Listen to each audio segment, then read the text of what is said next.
there guys, what's going on? Vile Self here, bringing you some gameplay on the map Sovereign. This is a hardcore team deathmatch. I was playing some hardcore for Clan Wars this past weekend. I've got my eyeball camo on my ARX 160. Still trying to get this gun gold. I haven't really been trying too hard on it. I still got to get those lean kills. I always forget to do the lean kills. But anyways, I get a pretty good score in this game. I think I get like 20 and 2 or 20 and 3 or something like that. And pretty funny final kill cam as well. Anyways, I want to talk a little bit about advanced warfare in this commentary, specifically the map designs and the potential for interactive maps. Now, as of late in Call of Duty, we've been seeing more map interaction, especially in Ghosts. You know, we got the Chem Strike on Strike Zone that destroys the whole map and basically changes the whole layout of the map. And you got things like satellite crashes in Whiteout, and the tremors in the map Tremor, and you got walls that you can blow up, and in this map here you got the halon gas that comes out of the pipes, and it can burn people if they're near there, and it creates a huge fog around the whole map temporarily. These type of map interactions I find very unique and pretty cool. I like it. I like the fact that there's map interaction, and we've seen map interaction in other games before, like Black Ops had doors you could open and close with switches and stuff like that, and trolleys you can ride on, and zip lines you can go down, and I really like those types of things in Call of Duty games. I think it adds some dynamic playing to the maps, some more fun stuff to do rather than just generic running around all the time. It just gives you more variety, something more to look forward to. Even things like the kill streaks, like I mentioned, the chem strikes and the satellite crash, but even things like the Michael Myers in the map Fog and the Predator in the map Ruins are pretty cool things that I find, as far as map interaction goes, and special kill streaks for maps. So I posted a forum on the forum of iPlayCOD.com, posted a thread asking people, what kind of map interactive things would they like to see in Advanced Warfare, and I gave a few suggestions, and other people gave some suggestions, and there's some pretty cool suggestions floating around there. Like, for example, one of the ones that I suggested that got some pretty good feedback was the ability to, maybe there could be a certain part of, like, let's say this map, Sovereign. Let's say this area I'm in right now had a switch where if I hit that switch, the whole area went black, and I just basically killed all the power. So it was basically the only thing lighting up that area after that would be your gunfire or explosives or anything like that. But otherwise, you're in the dark. You're fighting in the dark. This would give way for things like night vision goggles, which we haven't seen in Call of Duty since Modern Warfare, the first Modern Warfare. And even in that game, they were basically useless. You didn't really need them all too much, except for Shipwreck. But even then, the map wasn't that dark anyway. So, I thought that'd be pretty cool. It'd give a new ability for a new attachment, being night vision goggles or maybe a night vision scope that would come in handy on a map like that where it was dark. Even if you remember back in World at War, they had a map called Macon, and it was kind of an outdoor beach type of map. And then they released Macon Day, sometime after as a DLC map. And it was just basically the daytime version of the same map. Well, I was thinking, what if they took a map like Tremor or something, an outdoor map that's in Ghosts, or obviously it's going to be in Advanced Warfare, and they basically took that map and then made a nighttime version of the map where night vision goggles were more of a necessity, and the map was sort of lit up by gunfire and explosives and stuff like that. I think that'd be really cool, and that idea was pretty well accepted in the thread that people commented on. Another idea that somebody had that I thought was really cool was a map, like a foresty type of map, where a Sasquatch is basically the kill streak. So basically, you unleash a Sasquatch, kind of like, I don't know if you'd control the Sasquatch or if he would just run around killing guys for you, but either way it sounded pretty cool. I like those types of crazy things, those types of, thinking outside the box type of thing. I really think that's cool. I think it adds a unique dynamic element to Call of Duty and to the maps, and I really hope that Sledgehammer Games does stuff like that for Advanced Warfare.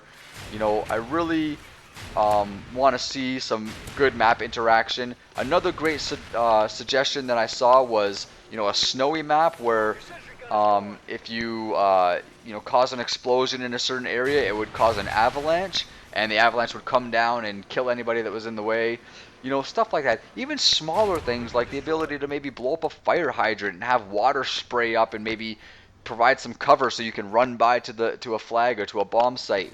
Or maybe like I suggested also, maybe there can be a map where there's like a van or a truck on a hill and you can actually like go behind it and push it and it can roll down the hill and smash into anybody that's at the bottom and get you a potential kill here and there or whatever.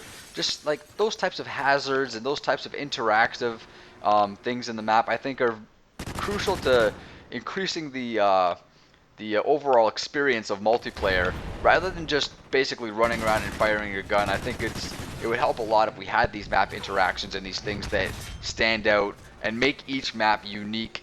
And we've seen a lot of locations in Call of Duty. We've seen a lot of these broken down type of cities and broken down type of farmlands and industrial areas and all these types of things. We've seen a lot of maps. I think the key now is to bring more, like I said, more dynamic, interactive elements to the maps. So there's my funny kill cam right now. I don't know how I missed that first night, but I totally somehow missed the knife. But this guy just stands there like a total noob, and I just knife him one more time. And yeah, we got a pretty good laugh in the lobby over that. But anyways, that's going to be the end of this gameplay, but it's not the end of the commentary. I got one more thing I want to talk about, and that is Sniper Elite 3. So I'm going to jump into a new gameplay here. This is cranked on Strike Zone, still using the ARX 160, still playing with my clan, and still destroying everybody. So this part of the commentary came by request on Twitter. I will give the shoutouts at the end of the video. I got some shoutouts to give out. So Sniper Elite 3, it is going to be released in Europe on June 27th, July 1st in North America, PC, Xbox One, Xbox 360, the PS3 and the PS4 are all going to get this game. Sorry, there is no announcement for a Wii U version or any type of Nintendo version of this game. I don't blame them personally. The game does come with a pre-order bonus. If you pre-order this game, you will get a free DLC mission called Hunt the Great Wolf, where basically you have to track and kill Hitler. It's much like the same pre-order bonus DLCs that came with the previous two Sniper Elite games. Both of those games, if you pre-ordered it, you got a mission where you had to basically hunt down and kill Hitler. It's just something that they like to do. It's something that they kind of want to see if they can maybe change the way the history books have been written. Like, oh, Hitler didn't really die in World War II. He lived and went on to do different things or whatever, and now you got to track him down and kill him. I don't know. Sounds like fun. Sounds like a cool extra mission. I think it'd be worth the pre-order. Personally, I would pre-order it if I was interested in it.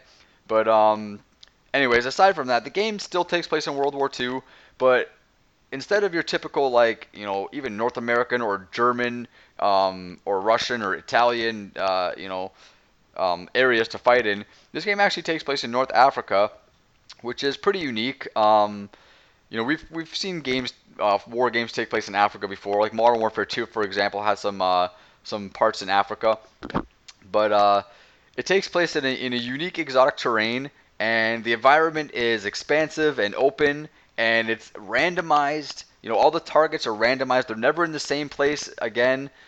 Journals are always in different places, and locations are different. So basically, what that means is each time you play this game, it's going to be different. It's never going to be the same, and you'll be able to play through multiple times and basically have a different experience each time.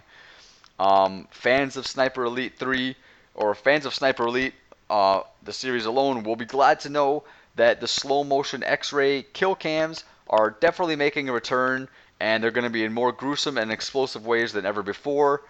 Sniper Elite 3 promises basically to be the best in the series thus far. I've never played any of the Sniper Elite games personally. I don't know much about them, but this is the information I was able to find. There are some gameplay footages you can find for this game already leaked on the internet. Not really leaked, but they've been released. Just gameplay demos or whatever like that. If you guys are interested in sniping, interested in war games, anything like that, this is probably the kind of game you can get into. It's probably the kind of game I could get into. It's just something I've never really picked up and tried. Maybe I'll give this one a try. If they release a demo or something, I'll definitely give it a try. And who knows, maybe I'll like it, I'll fall in love with it, and I'll want to buy it and check it out. But anyways, this video is coming to an end in a couple minutes here. I just got to give some shout outs. I want to give a shout out to Brandon Hoffman 2 on Twitter. He suggested the advanced warfare topic that I talked about in the first half of the video, and he retweeted my YouTube channel, which I greatly appreciate. Another shout out to Kevin Coffee 95, fellow clan member, also retweeted my YouTube channel. Really cool guy. Follow him on Twitter.